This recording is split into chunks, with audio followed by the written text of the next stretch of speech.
If you don't mind sharing, approximately how many houses and properties and buildings and things, how many assets or doors would you say you have approximately? So when I was like 35 years old, I had 22 rental properties. 22 rental properties at 35 years old. Working a full-time job, teaching at a vocational high school.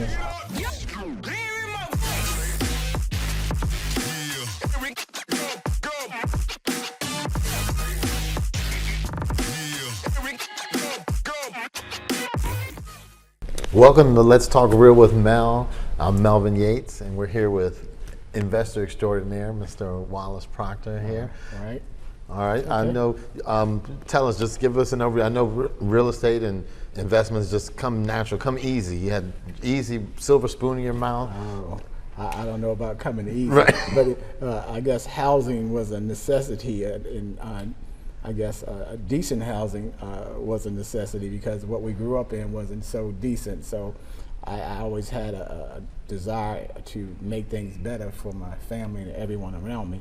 So it all started out with real humble beginnings. Okay, well tell us, where are you from? Are you from this area? Or? I'm actually from Mitchellville.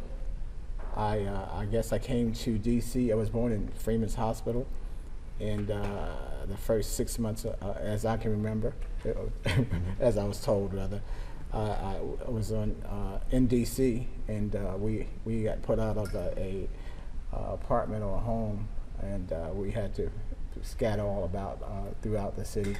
And I ended up going back to Mitchellville to my father's house on the hill. Okay. So and to his rental property.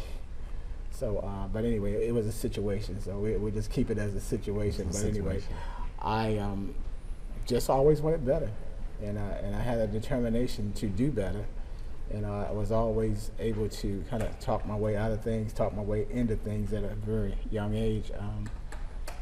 I mean, I started out like my old hustle was hustling soda bottles in the community okay. to make to get the things I wanted. Mm-hmm. At the time. It might have been penny candy, whatever, but I knew 2-cent soda bottle would compound those. Right, would add up. It would add up and that sort of thing.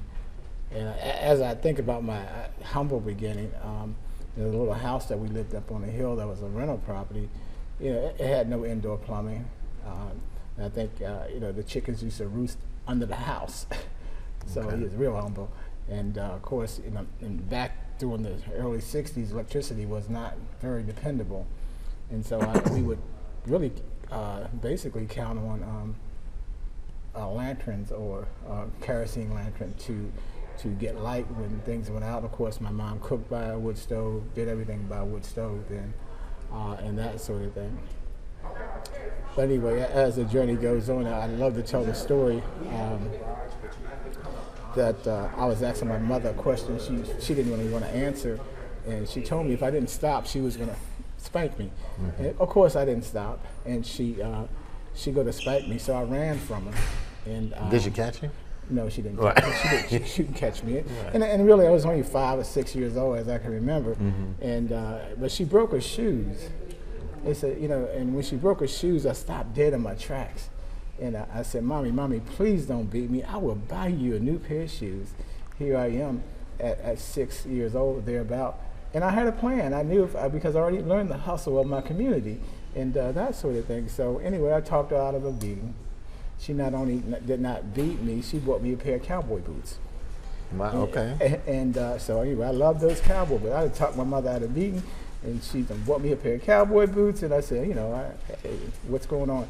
But I look back some 22 years later, the very first house that I had bought, and even in the situation was God just used me to take my mother out of that poverty to put her in a house. So I took out the keys to that house and said, Mommy, here's the keys to your house. And that house still is there today. She lived there until she passed. And that sort of thing. To God be the glory of what He allowed me to do and to use me in a situation of that. And I go back to the time when, things get better for you. You do things that doesn't make sense. Or it doesn't make sense to most people. Right, to most people at the time, so, right. But anyway, I thought about those cowboy boots, and I went out and I got cowboy boots stupid. So I spent quite a bit of money on some cowboy boots. And And if my dad was living, and he said, "You did what, son? You spent how much on cowboy boots? You must have lost your mind." And I could tell him plainly. I said, "Dad, no, I haven't lost my mind. I watched you as a child rent out houses for $50 a month, and not only that, you had 2 houses in that area that you rented out $50 a month each." And I said, "Dad, I rent them out for over $5,000. I think I can buy almost anything I want to buy, just because, you know, I've been truly blessed. But I learned from watching you."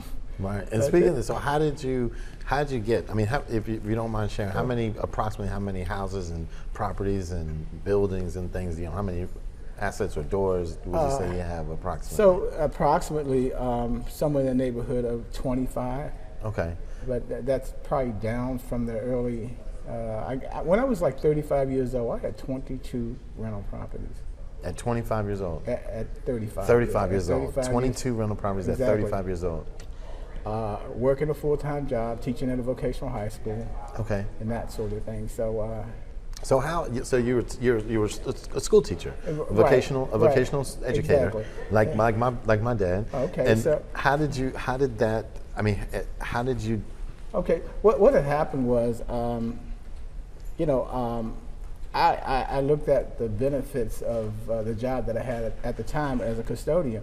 Wait a minute. Yeah, so you were a custodian first? Exactly. Okay. Exactly. That was your first job? That was one of my first jobs. I used to run a gas station before. I mean, I worked at a gas station. I worked at everything in my community. Okay. They hired me to, work in a convenience store, work at the gas station, and that sort of thing, because I was good with numbers. I can count. I can keep track of their money. Okay. So they took notice of that. So they would hire me to do things. So, so that's how I gained employment. And then eventually, you applied for a job and got a job. Applied for the job at the school system. As a custodian in Prince George's County Public Schools. Prince George's County Public Schools. And I moved up from that job quickly to what they call a building supervisor. And so being a building supervisor, it gave me the insight on what was taking place. When the plumber came, the carpenter came, the electrician, all these folks came. And I would sign off on their work orders, et cetera, and make sure they did the work in the school and that sort of thing. But I also would look at my benefit packages, and they had the pay scales already, one there. And so, of course, being a custodian, is you at the bottom, but the custodians and the cafeteria workers right at the bottom of the scale and that sort of thing. But I thought I knew that I could do all those jobs that they're doing, so why not? And so I could be an electrician, plumber, because I can do all those skills. And so anyway, I got drafted to run for vice president of the union at that time, the local 400 union. And that's the custodial union? Exactly. For the entire county? In the entire county. Okay. And I ran, and basically, and I won the first time around. It was political and that sort of thing, but there's a lot of tension, a lot of racial tension with jobs and that sort of thing. Because what time frame was this? What range was this in? God, this had to be 60s? It's in the 70s. 70, early 80s. Okay. Basically 70s, early 80s. Okay. And of course, I was vocal, and I was speaking up to power, and I understood what was going on as far as benefits were concerned, and jobs and that sort of thing. Because with a conservative agenda, they were after everybody's job, not only the custodians. Anything where they could cut, they were going to cut. And we understood that, especially the AFSCME president, and we got together, and so he drafted me to run for vice president. And as I said, I won the first time around, and it got so racial tension, and it kind of led back to me. All of a sudden I'm going against my people. But I'm just speaking up. And of course, I didn't understand the whole totality of speaking up to power and understanding what they were going through. You're talking about folks who were in their 60s, 50s, and they had jobs. They weren't on the farm anymore. And then all of a sudden, you have someone saying that you can do something different. Well, I'm happy with the job I have. You're gonna mess around. We're gonna lose our job. Lose our job. So, but at 25 years old, 23 years old, I couldn't. So you were the president of the. I ran for president. Ran for president of the union. Exactly. At 25 years old. At 25 years old. But the thing was, I couldn't. Those other little things, I didn't realize the journey that they came. The only journey that I realized that our ancestors fought for us to have these jobs too, whether it was custodian, electrician, so on. We all are one. These are government jobs, so we're entitled to them. And that was my mindset, not thinking that, you can't push that to people who are, coming off the farm, and that they were scared they might lose their job. So, I didn't understand that whole part. But anyway, I went back to my school as a building supervisor, and my principal they asked the supervisor and one of the other supervisors said, Mr. Proctor, we can get you into the University of Maryland to teach, voc ed, actually janitorial services. And so that's how I got to the University of Maryland to teach, janitorial services.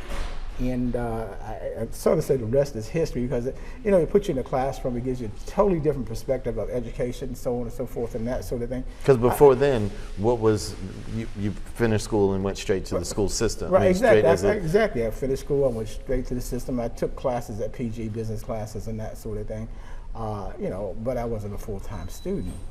And here I found myself in the University of Maryland and going through that whole situation in the 80s. It was kind of different, and folks didn't expect you to be there, and I'm saying, why if you're here, I could be here too. Right. So anyway, what was the makeup of the classes at that time at University of Maryland College Park?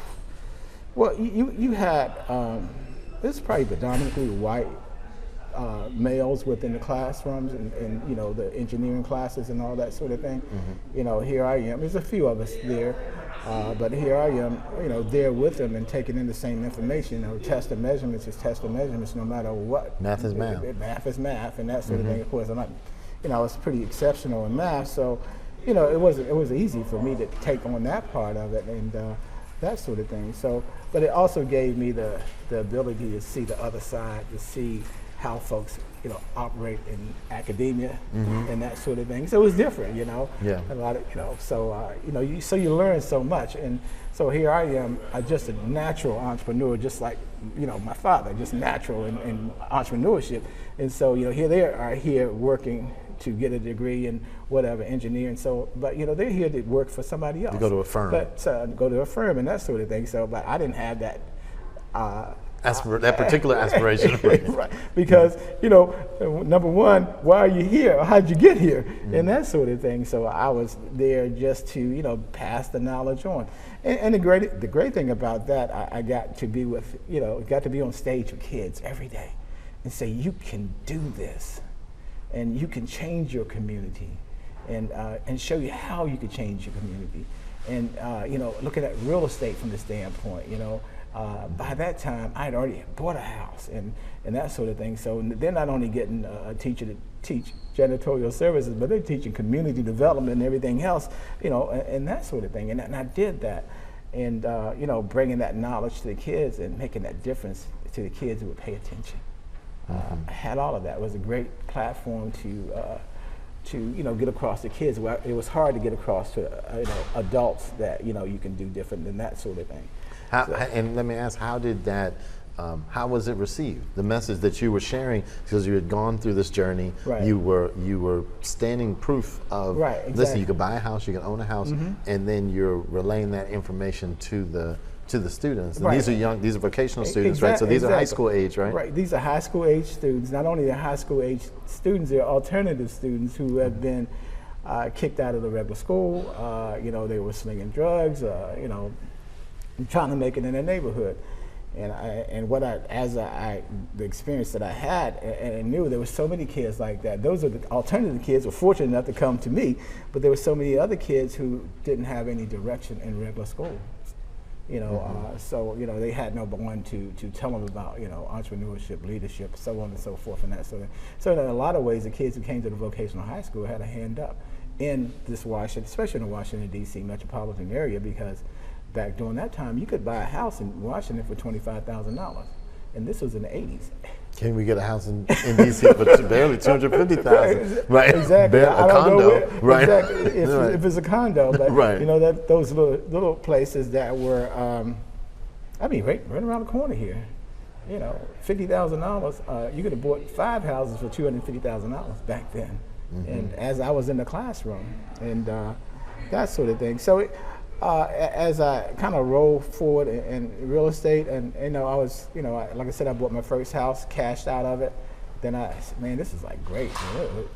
Here, at that time, I was probably making $15,000 a year.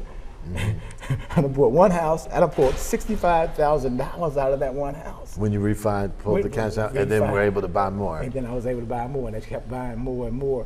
And I went up on it's one community during that time, and it's kind of, I think I bought like 5 or 7 houses in 1 year, and they were right on the DC line on Coolidge Street. I think I bought 4 houses right on Coolidge Street at one time, within a year or a year and a half of each other. And I still own one of those houses on that street that we talk about. And it's a veterans house, and I house nothing but veterans in there and that sort of thing. So it's a great retirement plan.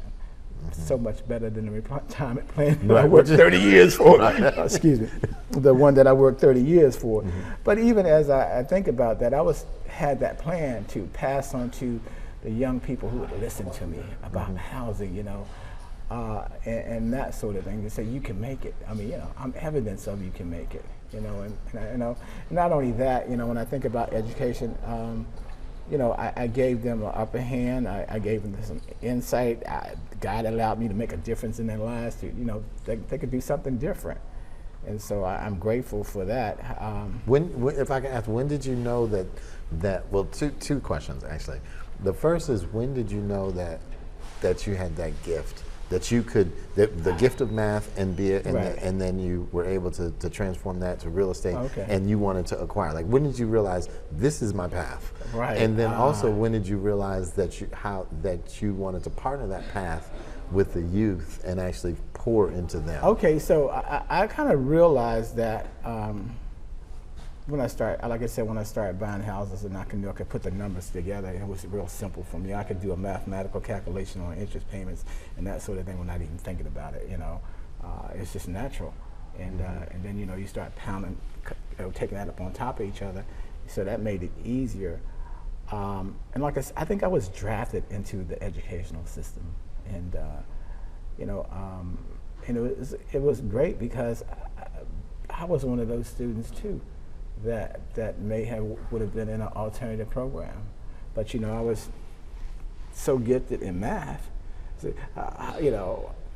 he's not going to fit into an alternative program and that sort of thing. So here I am, I get with kids who are who have difficulties, but you see, I had difficulties too, so I could kind of blend in with them. We could figure this out, and that was the greatest part about it. And then not only that, I could, speak to power and say, this is what we need to do for our kids to make them have some sense of normalcy within an alternative program.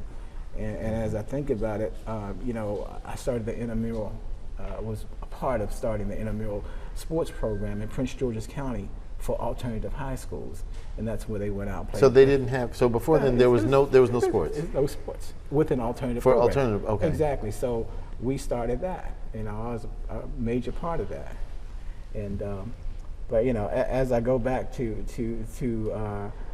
how I made it to that point, it was like being that building supervisor and into that alternative, being a building supervisor, going into a special center that they made me the building supervisor. But I think about that time, and it's so, I guess, profound that they gave one of my first jobs as a supervisor, or as building supervisor, was in a school that had everything in it. I mean, that I did not have at home. So I love my job.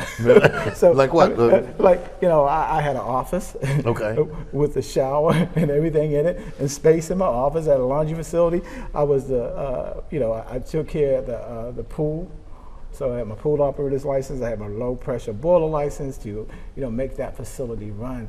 And I was like, man, this is great. And those licenses and things that you were obtaining, they were through the program at University of Maryland? No, those were just through the program at Prince George's, the school system, period. So they were training you and giving you the certifications? Exactly, certifications. So you go through a little training class, whether it was housekeeping or whatever, or learning to deal with low pressure boilers and all that sort of thing, because that's what you needed. They would test you on, it's kind of simple stuff, but anyway, you had to have some ability to pass the simple stuff and that sort of thing.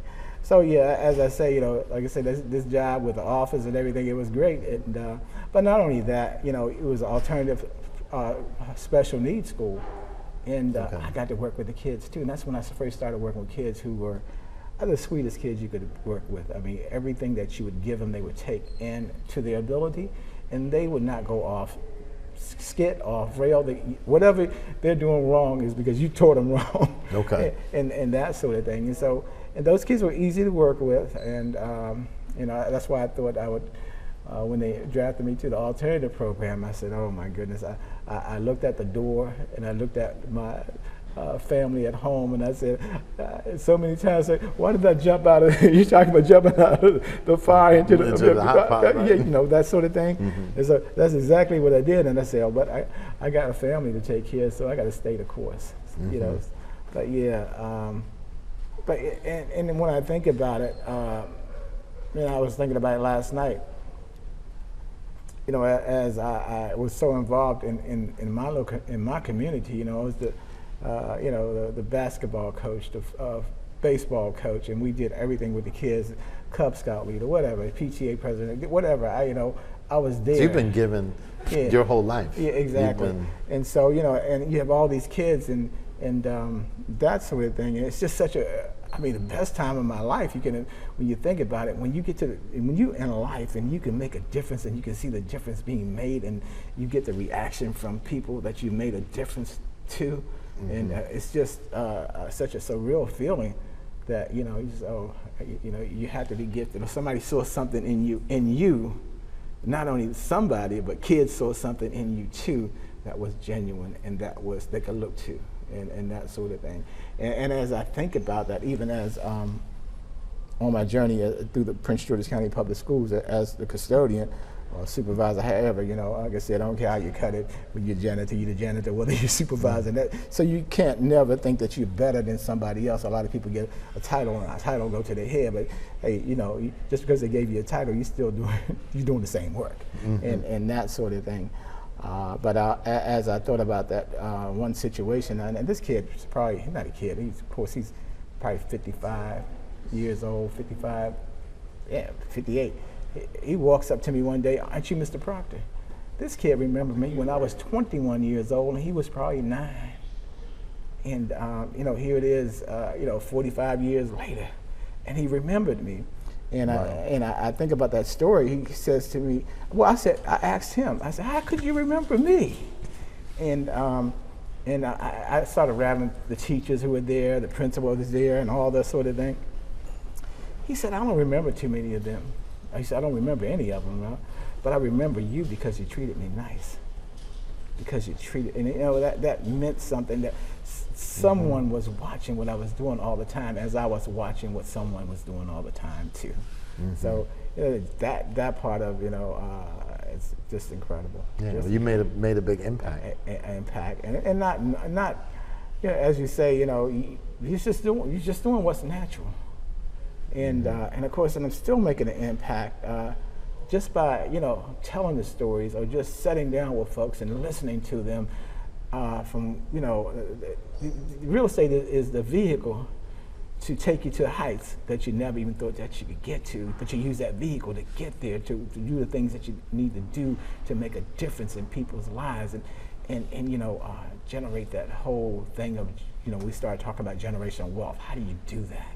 Mm-hmm. And I know for me, the journey is that bringing people together. I know I can't do it all by myself, but I know I know the way. Mm-hmm. Yeah, you know exactly. And so so we take our assets that we have now and learn the value of the assets that we do have and that sort of thing. And I know you'll put me back on track, but that people ask me a lot of times, what can I do to get into real estate? Well, number one is that you got to buy your first initial thing is to buy your own house, to have your own house. And the second thing is look at your other vehicles or other methods of saving your tax dollars. Whether it's your job, your 401k, or what have you, and you look at the tax structure of those things and utilize them first and foremost.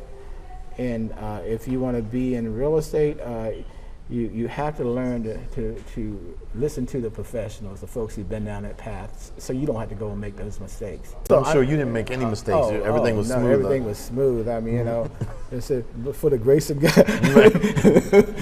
That, you know, I've been. Well, put it to you this way. I'll say like my dad used to say, and my mom used to worry about me. You know, she said, Wallace has bought all these houses. I think back then, that time, I had about 15.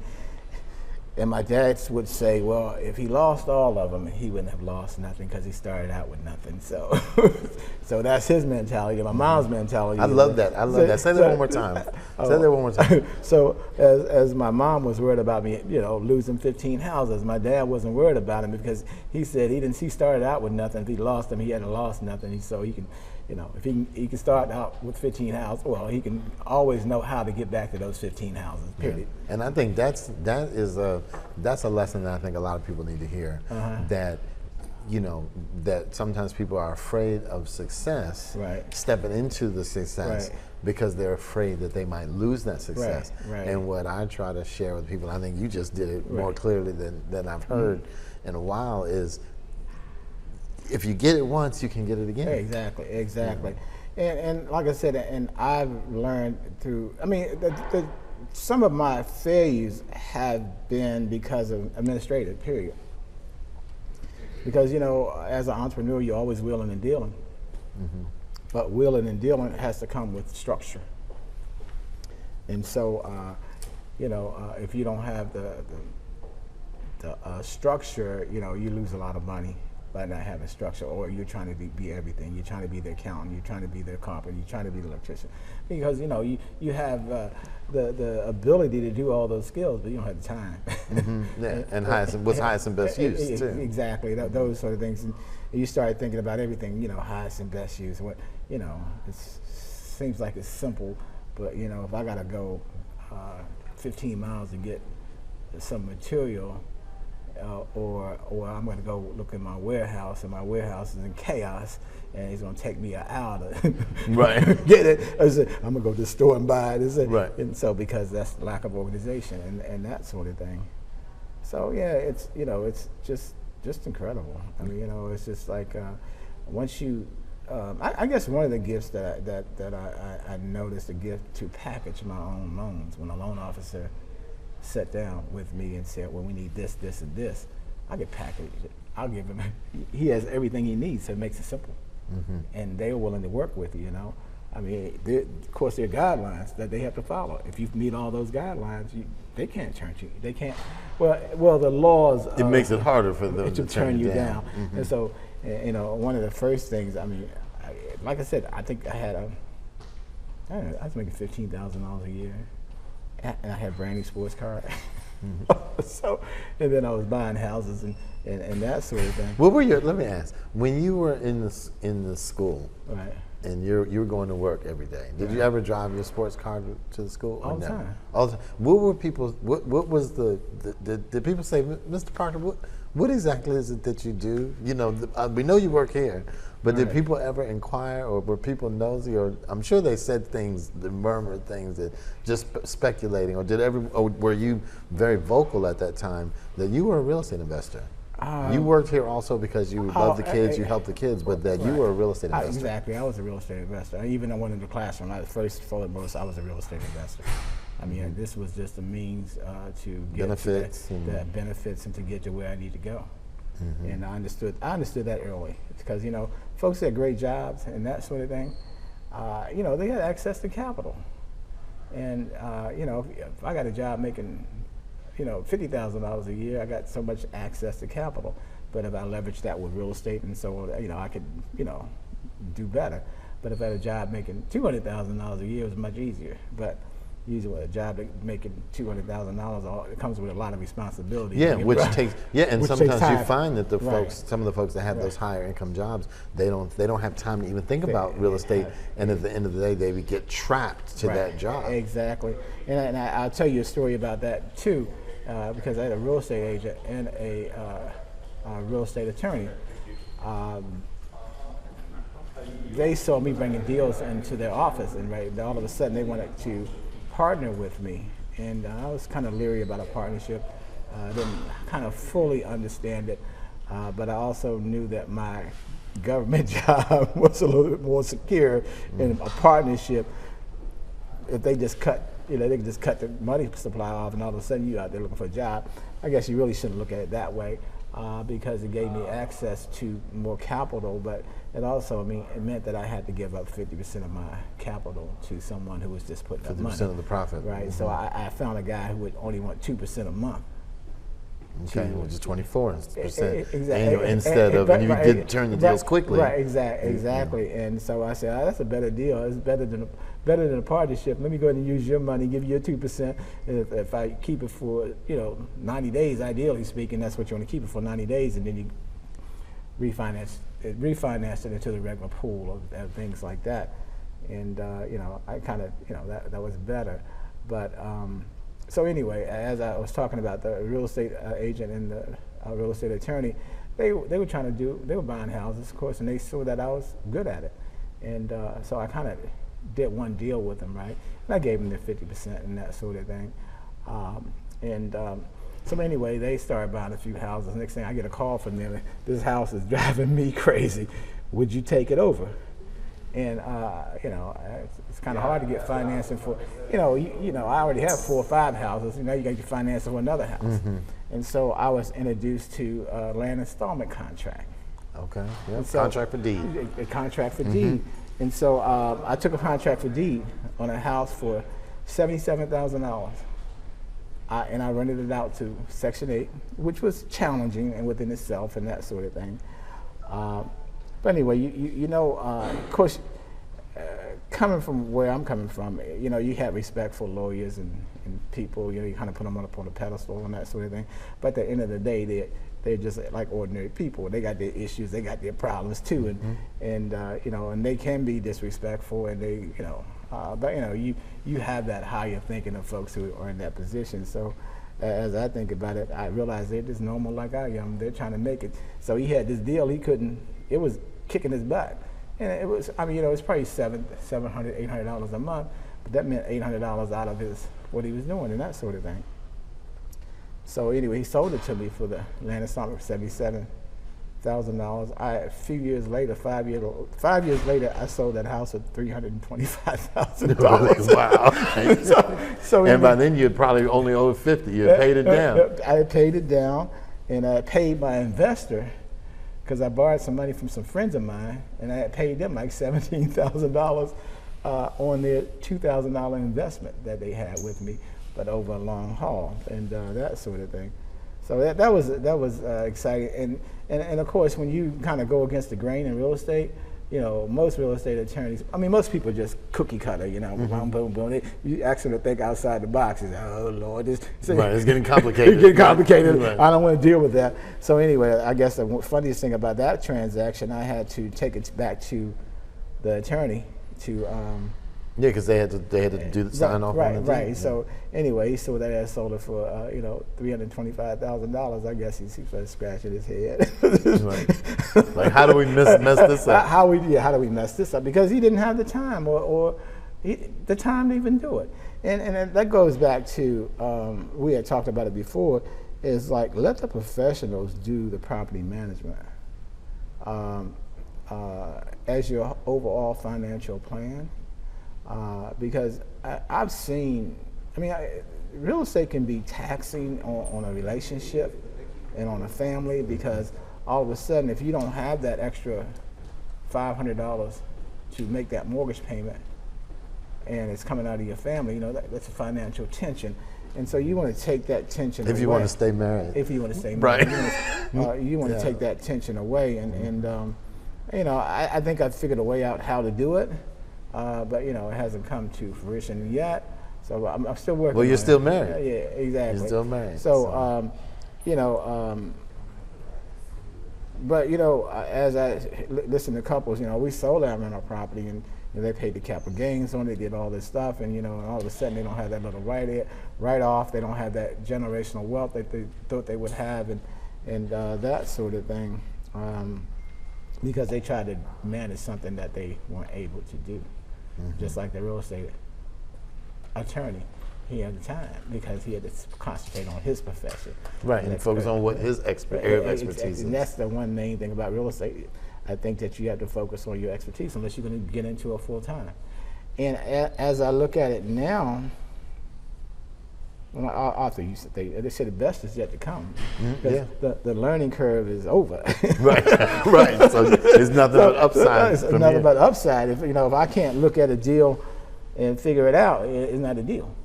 So you keep on stepping. I don't have the time that I can make mistakes and keep on, wait 5 years and that sort of right, thing. and then you'll learn. You did learn 5 years later. I got to go in, You need to know on day one, or at least day by day 3. Exactly. And so I guess when you write a contract, the money better be on the table when you write it. Don't, unless you got time to wait. If you don't have to do nothing, it's one thing, and that sort of thing. What would you say was that was a hell of a deal? That $77,000 and 5 years later sold it for $325. Would you say at that time, or even relatively speaking, would that be probably one of the best deals that you did? Get it kind of pound for pound. I wouldn't, I guess, was that the best deal? I guess I got the most reward out of it. That was the most rewarding deal. And I would say that as I put that together, because that gave me access to capital, and that led to, actually I was part of an assisted living facility, and I wanted to do that because I have this, I guess, affinity for seniors. Now that I'm there too, right. In that process, so it allowed me to access the funds to open up an assisted living facility, and to use my knowledge from what I gained from that installment contract to pass that on to others, to know that you can own a house in many different ways. You don't have to. The traditional way of going through financing, getting a mortgage, and so forth, and that sort of. So alternative financing, it afforded me that. So, from that perspective, that was a rewarding deal. But anyway, that's not the best deal. Yeah. Okay. I just think about the little house in Capitol Heights where I used a veteran housing for that. I mean, I only paid $30,000 for the house, and I could probably sell it for probably $500. I wouldn't sell it for $1 million. Right, so you paid $30,000 and you could sell it for $500, but you wouldn't sell it at all. Why? Because of the income that it generates. It doesn't, it wouldn't make sense. It didn't make sense. It wouldn't make sense to me to say. I'd rather have the income that goes on and on and on. So you'd rather have the eggs than kill the goose. Exactly. What's the income on that, if you don't mind sharing? The income on that one house. On that one house, that you paid $30,000 for. It's $70,000 a year. So you paid $30,000 and you get $70,000 of income a year. Exactly. And that's, and that really depends on me. Proper management and running it like it should be. It's phenomenal. Wow. And like I said, and that was one of the examples that I used for my kids when we started talking about benefits 45 years ago. Yeah. Do your kids ever come back and share stories? I mean, do you have any success stories where kids said, Mr. Proctor, you taught me and I bought 3 houses, or I bought 1 house, or I bought 5. Exactly. I mean, it's a kid in my community who, I didn't think he was listening because he was set over in the corner. He didn't bother nobody, but, he didn't create no problems and that sort of thing. He walked up to me and he bought a house in my community. It's $700,000 10, 15 years ago. Wow. But but he did go into the city and bought houses in the city too, just by what I had to say to him. I mean that's one. And then you have kids who. I was sitting at a restaurant just recently, and this kid said, "Are you Mr. Proctor, aren't you?" I didn't be honest with you. I didn't remember him. He said to me, he said, "I didn't care nothing. I didn't really like your class." In essence, he said, it didn't want nothing to do with it. But your entrepreneurial spirit propelled me to not ever work for anybody in my life. And this kid's like 50-some years old. He started cutting hair, and that's what he's done his whole life, is cut hair. But I gave him that springboard, that nudge, and that to go and to do something for himself. To do something for himself. And I guess even as today, as we go through all this turbulence and with government and all those sort of things, but it didn't take much to figure out for me that, you know, government is the wheel that makes this whole thing work. And so we have to realize that. So there's certain things that keeps this wheel keeps turning. And of course, when government backs off, the system doesn't work as well. And hopefully we'll get through what we're going through now, and the system will play out. But it may be to the standpoint we can't be dependent on government. You have to be dependent on I guess more of a natural selection. Right? Yeah, exactly. Yeah. That's one way to say it. But because it's there, things still have to go. I mean, people have to still spend money. They still need to be place to live. Exactly. All those sort of things. The wheel is going to keep on turning. Is what part of it that you're going to be? What's your part? And that's no matter who's in charge, who's in charge, or and who's all not those, in charge. It doesn't matter. Exactly, and that sort of thing. As I was thinking about, you start thinking about users and takers. I mean, and of course, you're going to get people who, in this business of real estate. First of all, they don't, they're going to have some envy with you because you own. They think you own so much. They don't know your journey. They don't know what you have to do to get there. It was just given to you, right? Exactly, You inherited and that sort of thing. So you have folks who would just kind of abuse you and abuse the system within itself. And I say that, I mean, like I have the one house I have in the city is I'm being abused. But glory be to God, I'm able to withstand it, and that too shall pass. Yeah. Right. Yeah. So you're talking about something that's multiplied, and just even as you think about you want to reward yourself for things that you do, and that sort of thing. And a few years ago, I went out and bought a brand new Corvette. And I guess folks, how is he doing that? But during that same time, I paid cash for a house in the city. I paid cash for it. I didn't write a check. I mean, I wrote a check out for it. Yeah. And that sort of thing. And go back to that attorney who kind of you're paying attention to, you're watching. I had him to write the deal, and you can't go to an attorney's office and just write a check out for $250,000.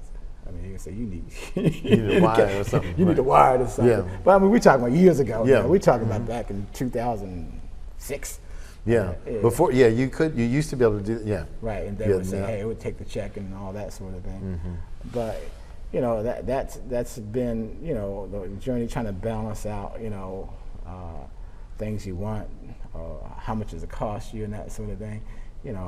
I think about the Corvette. And I think about the house that I bought, and it's more about the house that I bought than the Corvette, because I can always buy a Corvette if you want it, if I want one. And so I think I paid like $64,000 for the Corvette back then. Okay. 2007, 6, and I paid like $330,000 for the house here in the city. The house in the city is worth $950,000, and the Corvette is worth about 10. Right. if it's worth that. If it's worth that, right. But the cost of that is just you got to balance things out. So I think I've always had the gift to kind of balance things out and just keep at it. Just keep at it. Just go. My best advice to anyone. That was leaving it. Yeah. What would you say to a young investor out there that's aspiring, that's saying, listen, how do I want to be like you, or even if I could just get close, or try to get, I've got one house and I'm trying to get two more, but I keep getting doors shut in my face. How do you? I would say to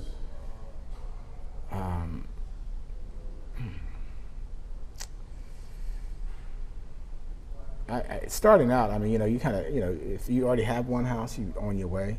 You look at your other benefits of, of course, you got to look at your taxation. Taxes is a real major part of what you can do, or how much free income that you have to do it with.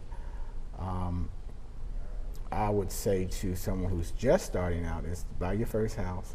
I mean, you have buy it close to transportation. Make sure you got a basement in it that you can lease out, and then you can take that money and put it to the side and propel you to your next larger house, and learn how to manage that house, because it's all about management, and you will get there. Because you have the resources to do it. it's kind of hard to kind of raise a family to start out like that. But just starting out, if you don't have a family or young, you know, because I'm thinking during my time, I mean, nobody, you know, home, I don't know, you might have the data for it since you're a broker, how many people are homeowners now, and compared to someone in the 70s, how many of us, what was our population of home ownership and that sort of thing. I'm sure it's different, much different. And, you know, you go through all the pitfalls of real estate and you hear about them all, and you know, how to avoid those. But I mean, starting out, you just seize the opportunity. Real estate is so very keeping good. your eyes open. Start with that. And when you can you move? When you do identify an opportunity, do you move slowly or quickly? Quick as lightning. Right.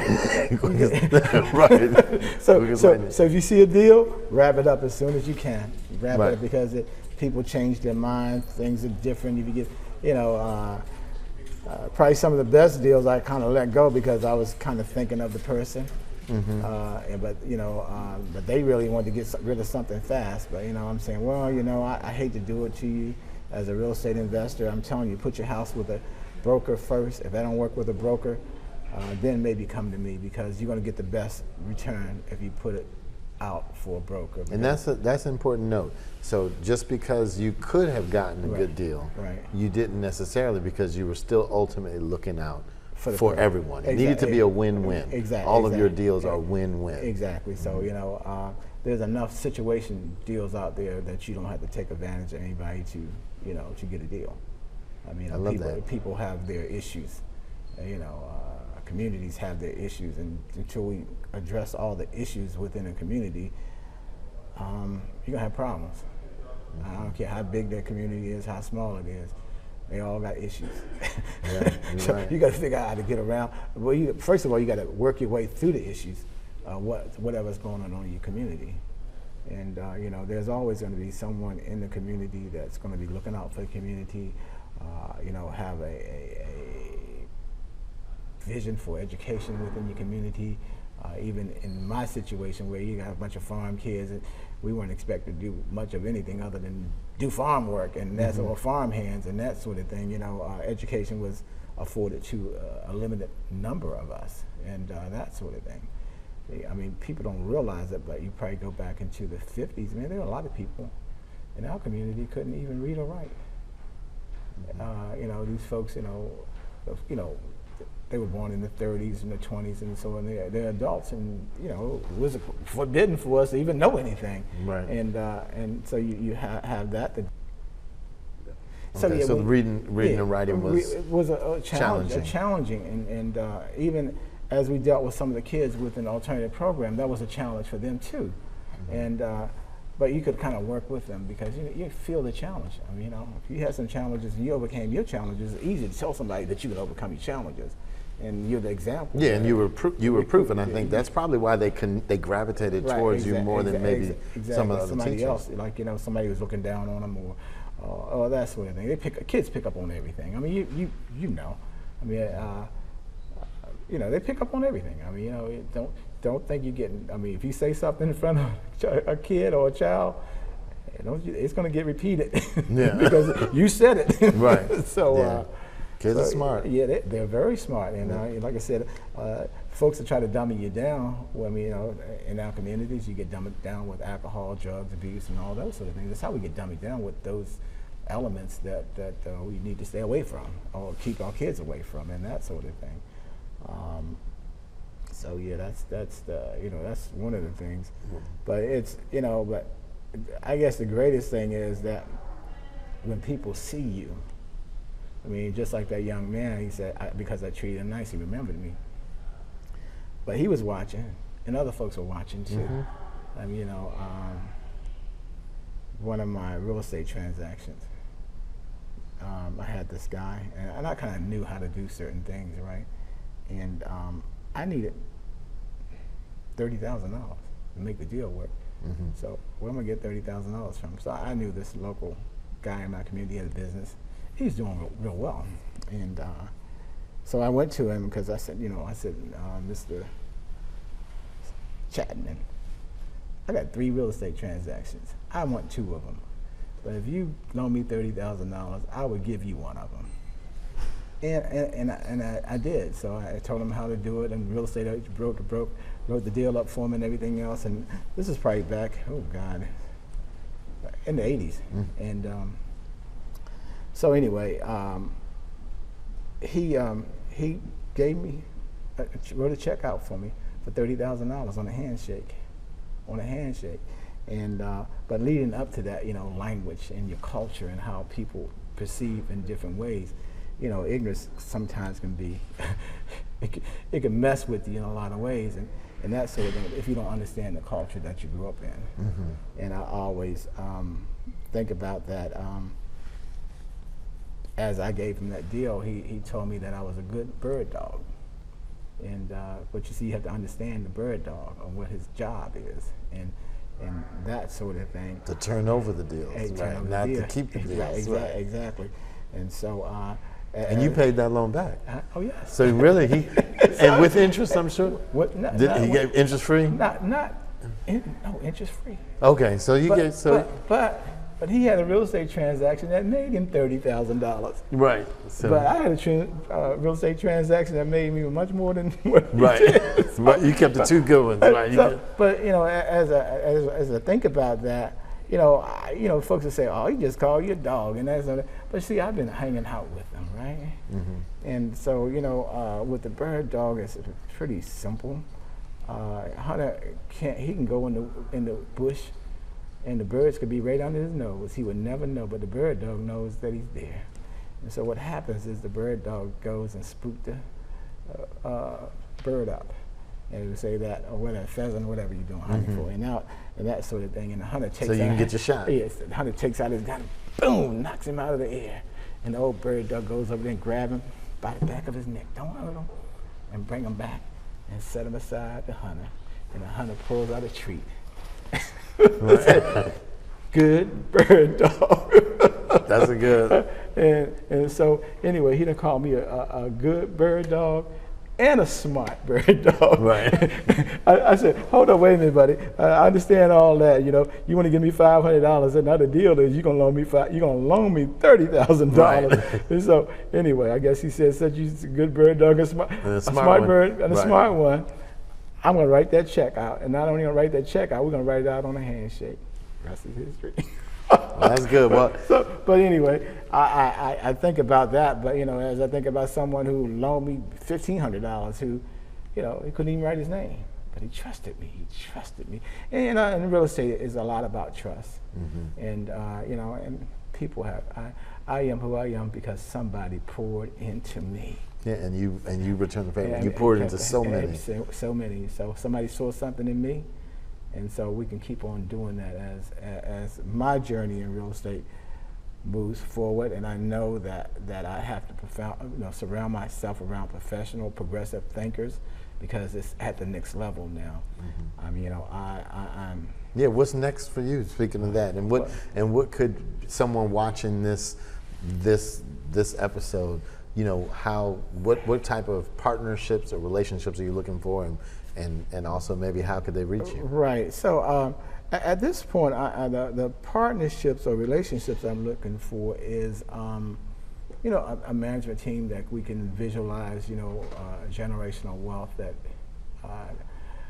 reaches out to us as a whole in the community. Period. You know, because I'm blessed to be 69 in reasonable health and strength.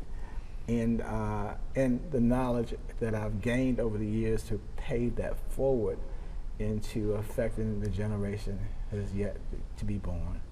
That's my goal. You know, and that's what I'm working on. And I know that I have to surround myself around people of like-minded people who can see the vision, who can grab it, because opportunities are everywhere. Opportunities are everywhere. And so if you wanted to be reached, and you may not want to be reached, should they email you? Would you want folks to send you an email? Would you want them probably to send call? me an email? Email? Right. And what email should they email you if they wanted to reach you? I'll go old school because that's the one I remember all the time. It's D&W Proctor at AOL.com. D and Yeah, D-A-N-D-W Proctor at AOL.com. Anyway. Okay. Yeah, that's it. All right. Well, I appreciate it. This is awesome, man. This is awesome. So anyway. Yeah. Yeah, I thought about it, but it's been an incredible journey. I mean, this is. Sometimes I'm at awe.